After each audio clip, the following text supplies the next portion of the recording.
الحمد لله رب العالمين والصلاة والسلام على سيد المرسلين أما بعد فأعوذ بالله من الشيطان الرجيم بسم الله الرحمن الرحيم الصلاة والسلام عليك يا رسول الله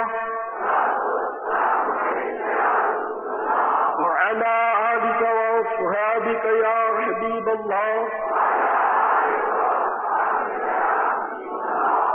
الصلاة والسلام عليك يا نبي الله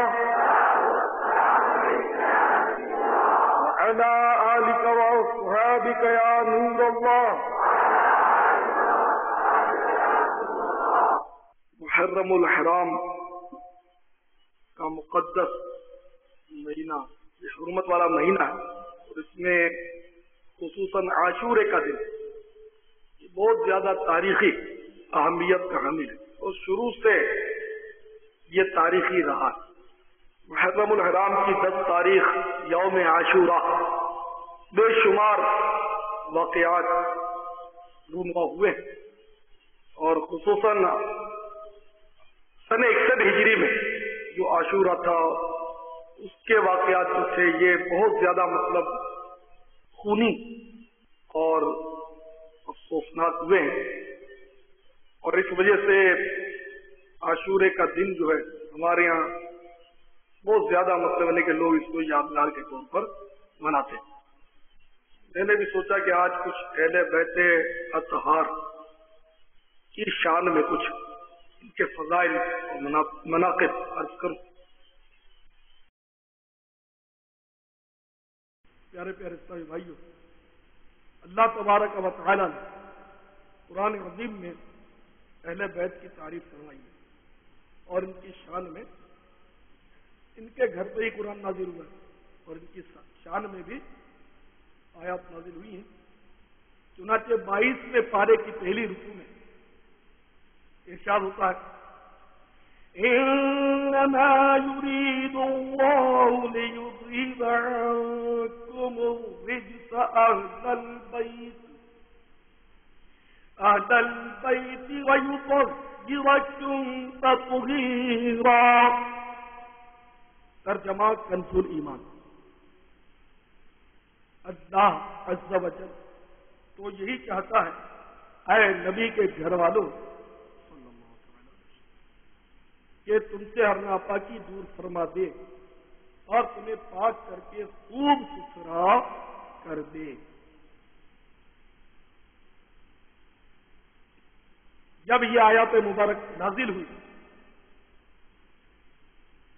اس سلسلے میں حضرت سیدنا عمرو بن سلیم رضی اللہ تعالیٰ عنہ فرماتے ہیں کہ یہ آیت تطہیر، اس کو آیت تطہیر کہتے ہیں، پاکی کی آیت، پاک کرنے والی آیت. یہ سیدتنا ام المومنین ام سلمہ رضی اللہ تعالی عنہ کے گھر پر نازل ہوئی. جب یہ نازل ہوئی تو اسی وقت سرکار نامدار صلی اللہ تعالی علیہ وسلم نے حسنین کریمین اور سیدتنا فاطمہ زہرا رضی اللہ عنہم اجمعین کو بلا لیا، اور ان تینوں کو اپنی چادر مبارک میں چھپا لیا اور دعا فرمائی: اے اللہ، یہ میرے اہل بیت ہیں، ان سے نجاست کو دور فرما اور انہیں پاک و صاف کر دے. اس وقت مولا مشکل کشا علی المرتضیٰ کرم اللہ وجہہ الکریم، یہ رحمت عالم نور مجسم شاہ بنی آدم شفیع امم صلی اللہ تعالی علیہ وسلم کی پشت اطہر کے پیچھے تھے. اہل بیت سے مراد کون ہے؟ اس ضمن میں کنز ایمان کے حاشیے پر صدر الفاضل مولانا نعیم الدین مراد آبادی رحمۃ اللہ علیہ فرماتے ہیں کہ اس سے مراد امہات المؤمنین بی بی فاطمہ، مولا علی اور حسنین کریمین رضوان اللہ تعالی علیہم اجمعین ہیں۔ ام المومنین جو ہیں، امہات المومنین جتنی بھی ہیں، وہ سب کے سب اہل بیت میں شامل ہیں۔ اللہ تبارک و تعالی نے ان کو بڑا مقام دیا۔ تو اسی آیت کے ضمن میں مولانا حسن اللہ خان رحمۃ اللہ علیہ نے وہ شعر جو میں نے شروع میں ابھی سنایا آپ کو، تو جس کے گھر میں قرآن نازل ہوا، جبریل امین جس کے گھر میں بے اجازت داخل نہ ہو، ان کے ساتھ لوگوں نے کیسا سلوک کیا۔ دنیا کی محبت اور دنیا پرستی اور اپنے اقتدار کو بچانے کی خاطر ان پر مظالم کے پہاڑ توڑے گئے۔ تو خصوصاً مجھے حسنین کریمین کی شان بیان کرنی ہے کہ ان کی شان میں بہت ساری مطلب کی روایات ملتی ہیں، اور حسنین کریمین کا مرتبہ بھی بہت بلند ہے۔ ترتیب بار ہم اہل سنت کے نزدیک جو ترتیب ہے اس میں یہ ہے کہ خلفاء راشدین سب سے افضل جو ہیں انسانوں میں، سب سے افضل انبیاء کے بعد سیدنا صدیق اکبر رضی اللہ تعالیٰ عنہ، ان کے بعد سیدنا عمر فاروق رضی اللہ تعالیٰ عنہ، ان کے بعد سیدنا عثمان غنی رضی اللہ تعالیٰ عنہ، اور ان کے بعد مولا مشکل کشا علی المرتضی کرم اللہ تعالی وجہہ الکریم۔ جو جتنا محبوب ہوتا ہے اس کا امتحان بھی اتنا کڑا ہوتا ہے، اور جب تک امتحان نہ دے لے سند بھی تو نہیں ملتی۔ پہلی، دوسری، چوتھی، پانچویں کلاس کا امتحان بھی آپ کو پتا ہوگا، اور پھر میٹرک یا اس کے بعد والے امتحان۔ تو جتنی کلاس اوپر جاتی ہے اتنا امتحان جو ہے وہ سخت اور مشکل ہوتا چلا جاتا ہے، اور پھر مشکل امتحان کے بعد جو سند آتی ہے اس کی بھی ویلیو زیادہ ہوتی ہے۔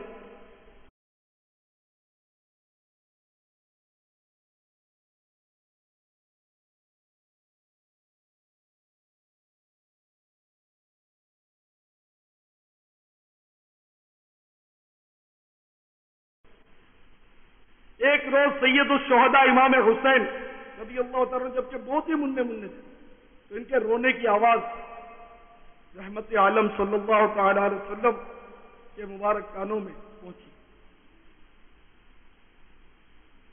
تو بیتابانہ سیدہ فاطمہ زہرا رضی اللہ تعالیٰ عنہ کے پاس تشریف لے آئے اور فرمایا بیٹی اس کو رلایا مت کرو، اس کے رونے سے میرے دل کو صدمہ ہوتا ہے۔ تو جو ان شہزادوں سے محبت کرتا ہے اس کے بھی انشاءاللہ وارے نہیں، لیکن محبت کا ڈھنگ ہونا چاہیے۔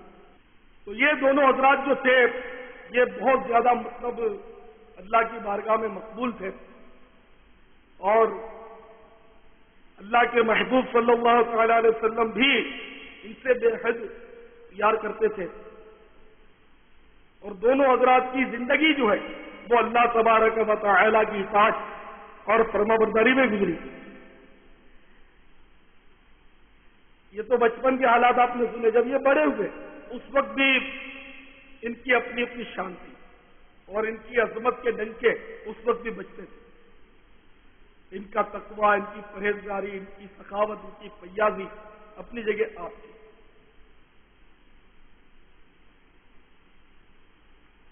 اور یہ حضرات صاحب کرامت بھی تھے۔ چنانچہ ایک بار سیدنا حسن مجتبی رضی اللہ تعالیٰ عنہ وارضاہ اور سیدنا ابن زبیر رضی اللہ تعالیٰ عنہ وارضاہ کہیں جا رہے تھے، چلتے چلتے نخلستان آ گیا، کھجوروں کے مطلب جو باغات ہوتے، اور وہ باغ وہ جو تھا کھجوروں کا جو باغات وہ سب خشک تھے۔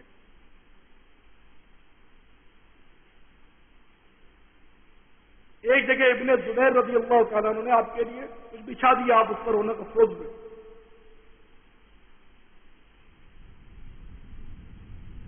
تو جس درخت کے نیچے آپ تشریف فرما تھے، ابن زبیر نے عرض کیا کہ کاش کہ یہ درخت جو ہے یہ سرسبز و شاداب ہوتے اور کاش ہمیں ان کی کھجوریں ملتی. آپ نے ارشاد فرمایا کیا تم کھجوریں کھانا چاہتے ہو؟ عرض کی حضور خواہش ہے مگر اس وقت کہاں میسر آ سکتی. تو آپ نے آہستہ آہستہ زبان کو کچھ فرمایا اور پھر دعا کی. تو جس درخت کے نیچے آپ نقفروز تھے دیکھتے دیکھتے وہ سرسبز اور شاداب اور اس میں کھجوریں بھی لگتی. آپ نے فرمایا کہ ابن زبیر جتنا جی چاہتا ہے کھاؤ اس میں. شتر باندھ وہاں تھا وہ حیران ہو گیا اونٹ چلانے والا اور حیرت سے وہ کہنے لگا اللہ انکا ساحر. آپ تو خدائی قسم بہت بڑے جادوگر ہیں. سیدنا عبداللہ ابن زبیر رضی اللہ عنہ نے فرمایا کہ بد نصیب تجھے کیا معلوم یہ ساحر نہیں ہے جادوگر نہیں ہے یہ مستجاب الدعوات ہیں. مستجاب الدعوات اس کو بولتے ہیں جس کی دعائیں قبول ہوتی ہیں. یہ تو اہل بیت کے سرتاج ہیں ان کی دعائیں قبول ہوتی ہیں یہ جادوگر نہیں ہے. تو اس نے دریافت کیا کہ یہ کون ہے؟ تو آپ نے فرمایا کہ یہ ہمارے نبی پاک صاحب لولاک صلی اللہ تعالی علیہ وسلم کے نواسے.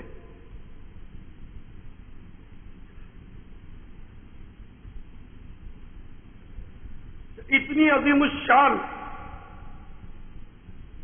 ہستی ہونے کے باوجود خوف خدا آپ نے کود کود کر بھرا ہو. ایک مرتبہ کا واقعہ حضرت سیدنا حسن بصری رضی اللہ تعالیٰ عنہ فرماتے ہیں کہ ایک رات میں خانہ کعبہ میں عبادت کر رہا تھا. ایک شخص کو میں نے دیکھا کہ کمبل میں اپنا منہ چھپائے ہوئے اور کعبۃ اللہ شریف کے دروازے پر رو رو کر گر گڑا کر دعا مانگ رہے ہیں اور اس طرح دعا مانگ رہے ہیں جیسے کوئی سخت پاپی اور بہت زیادہ گناہگار آدمی ہو اور بہت بڑا گناہ جس سے سرزد ہو گیا ہو اور ہیبت کھا کر وہ مطلب انہیں توبہ کر رہا ہو. ساری رات وہ اس طرح وہ شخص جو تھا کمبل لپیٹے روتا رہا. میں بھی سمجھا کہ یہ کوئی بیچارہ بہت بڑا اس سے جرم ہو گیا. مجھے اس پر بڑا ترس آیا. جب وہ جانے لگا تو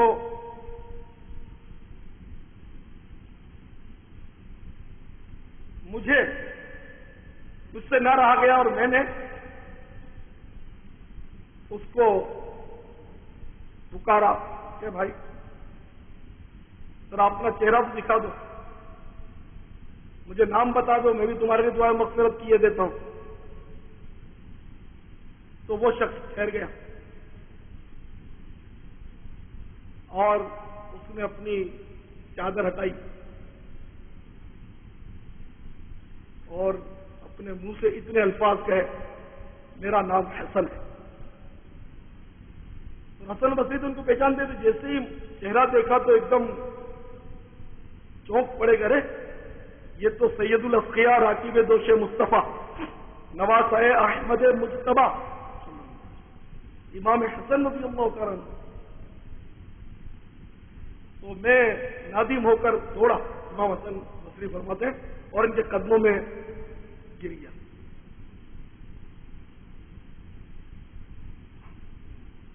اور میں نے عرض کیا کہ حضور آپ تو مطلب اس قدر مطلب اونچے گھرانے سے تعلق رکھتے ہیں اور آپ کی شان تقویٰ اور آپ کی شان عبادت تو کیا کہیے, پھر بھی آپ اس قدر گریا ازاری کرتے ہیں, اس قدر روتے ہیں.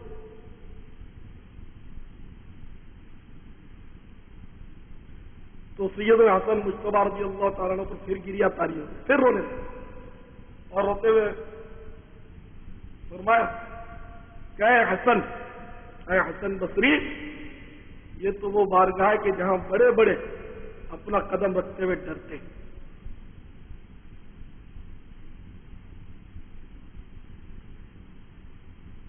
میرے آقا, میرے نانا جان رحمت عالمیہ صلی اللہ تعالی علیہ وسلم تو میری امی جان کو بھی میں نے خود دیکھا ہے کہ اس طرح فرماتے تھے کہ فاطمہ یہ مت سمجھنا کہ تو مطلب یعنی کہ میری بیٹی ہے، بلکہ تو عمل کر عمل کر عمل کر، اس طرح مطلب میں نے خود سنا ہے کہ میری ماں سے سرکار یہ فرماتے تھے۔ تو حسن خوب سمجھ لو کہ سیدۃ النساء نور چشم مصطفیٰ فاطمہ زہرا کو جب عمل کی حاجت ہے تو میں بیچارہ کیا ہستی رکھتا ہوں۔ حسن بصری رضی اللہ تعالیٰ عنہ فرماتے ہیں کہ ان کی رقت انگیز گفتگو کا مجھ پر بہت اثر ہوا اور میری چیخ نکل گئی اور میں بے ہوش ہو کر گر گیا۔ جب ہوش میں آیا تو شہزادہ صاحب واپس تشریف لے جا چکے تھے۔ تو یہ سرکار صلی اللہ علیہ وسلم نے جو بی بی فاطمہ کو فرمایا کہ تم بھی عمل کرو، یہ مطلب ہے کہ عمل کی تاکید پر ہے، ورنہ سرکار اپنے اہل بیت کی شفاعت فرمائیں گے۔ سرکار تو قبائل والوں کی شفاعت فرمائیں گے تو اپنے اہل بیت کو کب چھوڑیں گے؟ بلکہ یہ اہل بیت ہم گناہ گاروں کو چھڑائیں گے، اور ان کی شانیں تو یہ ہے کہ ہم جیسے بدکار اور روسیہ ان کے دامن میں پناہ لیں گے۔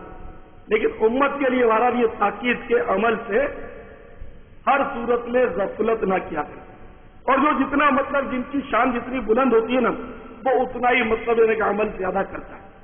تو یہ عمل کی مطلب ترغیب کے لیے یہ فرمایا گیا۔ تو میرے پیارے پیارے اسلامی بھائیوں، میٹھے میٹھے اسلامی بھائیوں، الحمدللہ اہل بیت کی شان اور عظمت کے کیا کہنے۔ حضرت سیدنا حسن مجتبی رضی اللہ تعالیٰ عنہ نے بھی اور امام حسین رضی اللہ تعالیٰ نے بھی، ان دونوں حضرات اپنے اپنے طور پر 25 بار پیدل حج کیے۔ حضرت حسن مجتبی رضی اللہ تعالیٰ عنہ کے بارے میں آتا ہے کہ کسی نے آپ سے عرض کیا کہ حضور سواریاں موجود ہوتے ہوئے آپ پیدل کیوں جاتے ہیں؟ تو آپ نے ارشاد فرمایا کہ مجھے شرم آتی ہے کہ اپنے مالک و مولا عز و جل کی بارگاہ کی طرف سوار ہو کر جاؤں، اور اس قدر آپ کا جذبہ تھا کہ بعض اوقات اس پیدل سفر میں آپ کے پاؤں متورم ہو جاتے، سوج جاتے، لیکن آپ بہرحال پیدل سفر فرماتے تھے۔ تو یہ ان حضرات کا حصہ تھا، انہی حضرات کا جذبہ تھا۔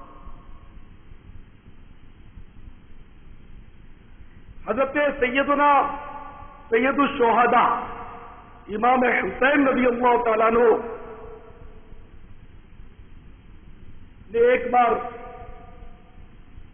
اپنی کنیز کھانا لانے کے لیے حکم فرمایا۔ وہ کھانا لانے لگی، اتفاق سے اس کو ٹھوکر لگی، قریب جب پہنچی ٹھوکر لگی تو وہ کھانا جو تھا وہ سب سید الشہداء امام حسین رضی اللہ تعالیٰ عنہ پر گرا، اور آپ کے کپڑے وغیرہ آلود ہو گئے اس کو۔ تو وہ کنیز جو تھی وہ بھی قرآن دان تھی، کس کے گھر کی کنیز تھی؟ اس کے منہ سے یہ آیت نکلی، وَالْكَاظِمِينَ الْغَيْظَ۔ مومن کی شان میں یہ آیت ہے۔ کنز الایمان میں اس کا ترجمہ یہ ہے، اور غصہ پینے والے۔ مومن کی شان یہ ہے غصہ پینے والا ہوتا ہے، اور غصہ پینے والے۔ تو یہ آیت جب سنی تو اب یہ عمل نہیں کریں گے تو کون کرے ہم؟ فوراً آپ کا غصہ ٹھنڈا ہو گیا، جلال مبارک ٹھنڈا ہو گیا، اور فوراً زبان حق کے ترجمان سے نکلا، میں غصہ پی گیا۔ پھر وہ کنیز بولی، وَالْعَافِينَ عَنِ النَّاسِ۔ اس کا ترجمہ کنز الایمان شریف میں ہے، اور درگزر کرنے والے۔ مومن جو ہے وہ درگزر کرنے والا ہوتا ہے، معاف کرنے والا ہوتا ہے، یعنی کہ بھر کے بیٹھا اور موقع کی تاک میں رہے کہ جیسے موقع ملے میں انتقام لوں، جیسے ہم لوگ کرتے۔ اگر ہمیں کسی نے ڈانٹ بھی دیا، اگر اس نے 4 آدمی میں ڈانٹا تو ہم کوشش کریں گے کہ 1000 آدمیوں کے سامنے اس کو ذلیل کریں، لیکن ان کی شان یہ نہیں، وہ اپنے نفس کے لیے بدلہ لینے والے نہیں ہوا کرتے۔ تو جب اس نے کہا وَالْعَافِينَ عَنِ النَّاسِ، اور لوگوں سے درگزر کرنے والے، تو فوراً آپ کی زبان مبارک پر جاری ہوا عَفَوْتُ عَنْكَ، میں نے تجھے معاف کیا۔ تو جھٹ اس نے آیت کا آخری حصہ بھی تلاوت کر دیا، وَاللَّهُ يُحِبُّ الْمُحْسِنِينَ، اس کا ترجمہ ہے اور نیک لوگ اللہ عز و جل کے محبوب ہیں، کنز الایمان شریف کا ترجمہ، اور نیک لوگ اللہ عز و جل کے محبوب ہیں۔ تو اس پر حضرت سید الشہداء راکب دوش مصطفیٰ بے کس کربلا امام حسین رضی اللہ تعالیٰ عنہ نے فرمایا تو آزاد ہے لوجہ اللہ، اللہ کے لیے۔ تمہارا لیے کہ میرے پیارے پیارے اسلامی بھائیوں، آپ نے دیکھا کہ ایک تو وہ اس سے لغزش ہوئی، اچانک کو ٹھوکر لگی، عمارت کپڑے خراب ہو گئے۔ اب ہمارا اگر کوئی نوکر یا ہمارا کوئی ملازم اس سے مطلب کوئی اس قسم کی بات ہو جائے کہ وہ ٹکرا جائے یا بیچارے کو ٹھوکر ہو کر لگ جائے، تو ہمارے منہ سے فوراً نکلے گا ابے اندھا ہے، دیکھ کر نہیں چلتا، آخر اتنی جلدی کیا تھی، میرے کپڑوں کا ناش کر دیا تھی، اور 2-4 موٹی موٹی گالیاں، بلکہ بعض لوگ تو گندی گالیاں بھی دیتے، اور اس طرح مطلب یعنی کہ وہ گناہگار ہو یا نہ ہو، پیٹ گناہگار ہو جاتا ہے نا۔ آقا جو ہے آج کل کا پیٹ سمجھے یہ گناہگار ہو جاتا ہے الٹا سیدھا بول کر، لیکن وہ کیسے ہوتے، اور اس کو تو مطلب جرم کی کتنی پیاری سزا ملی کہ جرم کی سزا میں وہ آزاد کر دی گئی۔ اللہ تبارک و تعالی ان نفوس قدسیہ کی برکات سے ہم سب کو مالا مال کرے، اور ان کے فیوز و برکات سے ہم سب کو حصہ وافر عطا فرمائے۔ وہ یہ دونوں شہزادے بہت زیادہ مطلب عظمت والے ہیں، لیکن ان کے امتحانات بھی اتنے کڑے ہوئے۔ امام حسن مجتبی رضی اللہ تعالیٰ کہ واقعی ان کو بھی زہر دے کر شہید کیا گیا، اور پھر بھی ان کے صبر و ضبط کا عالم یہ کہ انہوں نے آخر دم تک زہر دینے والے کا نام نہیں لیا۔ یہ آپ نے بہت تقریروں میں سنا ہوگا۔ امام حسن مجتبی رضی اللہ تعالیٰ کے بارے میں یہ بات پائے ثبوت تک پہنچی کہ انہوں نے آخر تک سکوت کیا، آخر تک نہیں بتایا کہ زہر کس نے دیا، بتائیں نہیں۔ اچھا اب گواہ بھی نہیں، شریعت میں گواہ ضروری ہے کہ اگر کسی پر الزام ہے تو اس کے لیے مطلب جب تک گواہ پیش نہ کیے جائیں فرد جرم عائد نہیں ہوا کرتے، یہ اصول ہے۔ تو ان پر فرد جرم عائد نہیں ہوئی، آخر تک نہ انہوں نے بتایا کہ کس نے زہر دیا، وہ شہید ہو گئے، مگر ضبط کر گئے کہ قیاس سے کسی کا نام بتا دے اور اس کو سزا مل جائے، یہ ان کو پسند نہیں تھا۔ واللہ اعلم بالصواب، اللہ بہتر جانتا ہے کس نے زہر دیا۔ تو یہ مطلب ہے کہ زہر خورانی سے جام شہادت نوش کرتے ہیں، اور راکب دوش مصطفیٰ، جگر پیوند مرتضی، جگر گوشہ فاطمہ، نور چشم مصطفیٰ، امام حسین رضی اللہ تعالیٰ عنہ وارضہ، یہ 3 دن بھوکے پیاسے رہ کر اور اپنی آنکھوں کے سامنے اپنے خاندان کے نوشگفتہ پھولوں کو خاک و خون میں لتھڑتا دیکھ کر اور ان کی شہادتوں کے صدمے سہ سہ کر، حتیٰ کہ ننھے علی اصغر، وہ بھی حقیقی مدنی منا، 6 ماہ کی عمر، وہ علی اصغر بھی اس کربلا کے قافلے میں موجود، وہ بھی پیاس سے تڑپ رہا ہے، زبان اس کی سوکھ رہی، سوکھ کر کاٹا ہوگا۔ تو آپ اتمام حجت کے لیے اس کو لے کر گئے کہ چلو مطلب ان کو شاید یہ کہہ دے کہ ہمیں پتہ نہیں تھا کہ ان کے پاس اتنے بچے بھی چھوٹے، تو جا کر ان کو سمجھایا یزیدیوں کو کہ میرے ساتھ تو یہ 6 مہینے کا بچہ بھی ہے، اگر تمہیں یہ خطرہ ہے کہ پانی کا گلاس مجھے دو گے، آپ خورا اگر مجھے دو گے تو میں اس میں پی لوں گا، مجھے مت دو۔ اپنے ہاتھ سے اس ننھے منھے علی اصغر کے حلق میں چند قطرے ٹپکا دو۔ لیکن ان پر شقاوت اس قدر غالب آئی تھی کہ ان میں سے ایک ظالم حرملہ نامی سفاک اور بے رحم تیر چلایا، اور وہ تیر جو تھا وہ علی اصغر کے حلق میں لگا، اور اس سے علی اصغر نے ایک جھرجھری لی اور تڑپ کر ٹھنڈے ہو گئے۔ دیکھا جو یہ نظارہ کانپا ہے عرش سارا، اصغر کے جب گلے پر حرمل نے تیر مارا۔ کتنا یعنی کہ عجیب و غریب نظارہ تھا کہ مطلب 6 مہینے کے بچے کو بھی نہیں چھوڑا گیا۔ اب اس کا صدمہ، اس قدر صدمہ ہوا۔ اے زمین کربلا یہ تو بتا کیا ہو گیا، ننھا علی اصغر تیری گودی میں کیسے سو گیا۔ اتنے صدموں پر صدمے سہ کر پھر اپنے بچے نوجوان بیٹا علی اکبر جو ہم شکل پیمبر تھے صلی اللہ تعالی، وہ بھی آپ کے سامنے شہید کیے گئے۔ آپ کے بھتیجے حضرت سیدنا قاسم بن حسن رضی اللہ عنہ وہ بھی آپ کے سامنے شہید کیے گئے۔ آپ کے بھانجے حضرت محمد اور عون رضی اللہ عنہ وہ بھی شہید کیے گئے، اور سارا خاندان کا خاندان آپ کے سامنے مطلب کٹ گیا۔ اب اتنے صدمے ہو، اور پھر بھوک اور پیاس، آپ کو آدمی پتا ہے کہ آدمی اس سے بالکل ہی ٹوٹ جاتا ہے، لیکن اس کے باوجود پائے استقلال کو ذرا برابر لغزش نہیں آئی، کے باوجود بھی تلوار ذوالفقار پکڑ کر میدان میں کود گئے اور دشمنوں پر ٹوٹ پڑے۔ آخر دشمنوں نے نرغہ تنگ کیا، اپنا گھیرا تنگ کیا۔ اب ایک آدمی وہ بھی 3 دن کا بھوکا پیاسا اور ہزاروں کے سامنے کیسے کب تک؟ آخر کار زخمی ہو کر زمین پر تشریف لے آئے۔ جمعے کا دن تھا، دوپہر کا وقت تھا، ظہر کی نماز ابھی تک آپ نے نہیں پڑھی تھی، فجر تو پڑھ لی، ظہر نہیں پڑھی۔ سمر دل جوشن آپ کے سینے پر چڑھ گیا تھا، قریب تھا کہ وہ آپ کا سر اقدس تن انور سے جدا کر دیتا۔ آپ نے اس سے مہلت مانگی کہ مجھے اپنے معبود کی بارگاہ میں آخری سجدہ کر لینے دیں۔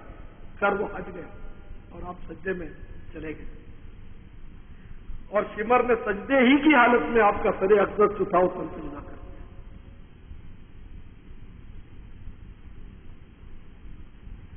شمشیر بکف قاتل ہو کھڑا اور کوئی رہے سجدے میں پڑا، کہتی تھی زمین کرب و بلا اس شان کا سجدہ کھیل نہیں۔ تو میرے پیارے پیارے اسلامی بھائیوں، میٹھے میٹھے اسلامی بھائیوں، امام حسین رضی اللہ تعالیٰ عنہ کو ماننے والوں، ان کی نیاز کھانے کھلانے والوں، جن کی نیاز شوق سے کھاتے ہو حصول برکت کے لیے، انہوں نے سر نماز میں کٹوایا۔ تو صرف نیازی نہ بنے بلکہ نیازی کے ساتھ ساتھ نمازی بنے، بلکہ نمازی کے ساتھ ساتھ نیازی رہیں۔ جو مطلب ایصال ثواب بزرگوں کے لیے کیا جاتا ہے، کھانا وغیرہ پکایا جاتا ہے، اس کو مطلب احتراماً ہم لوگ نیاز بولتے ہیں۔ اس میں کوئی شرن گرفت نہیں ہے، بالکل جائز، وہ اللہ ہی کے نام کا ہوتا ہے، ایصال ثواب کے لیے منسوب ہوتا ہے بزرگوں کی طرف سے، اس کو نیاز کہا جاتا ہے۔ کوئی عام لوگوں کا جو فاتحہ کے دادی جان کا فاتحہ، ابا جان کا فاتحہ، اور بزرگوں کی نیاز، بات ایک ہی ہوتا، سب اللہ کے نام ہی پر ہے اور ایصال ثواب کے لیے ہوتا ہے۔ تو ہم مطلب ہے کہ نیاز کو شوق سے کھاتے ہیں، خوب شربتیں پیتے، خوب ٹھنڈے پانی پیتے، خوب کھچڑے کھاتے، اور ہمارے امام 3 دن بھوکے پیاسے شہید ہوئے، اور پھر بھی انہوں نے نماز، وہ نماز جو باقاعدہ ادا کی جاتی ہے، وہ بے شک وہاں کرنے کا موقع نہیں تھا، ان کے لیے موقع نہیں تھا، ان کی حالت جو تھی وہ اس وقت اضطراری حالت تھی، ان کا اپنا قابو اس وقت نہیں تھا، وہ امتحان میں تھا۔ لیکن بہرحال آخری وقت بھی دنیا کو یہ درس دے دیا کہ یزید نے جھکانے کی بہت کوشش کی، میں نے اپنا ایک ایک بچہ قربان کر دیا، ان کا آخری قطرہ تک بہا دیا، اور اس کے آگے میں نہیں جھکا، اب بھی اگر میں جھکاؤں تو اپنے رب کے آگے جھکا۔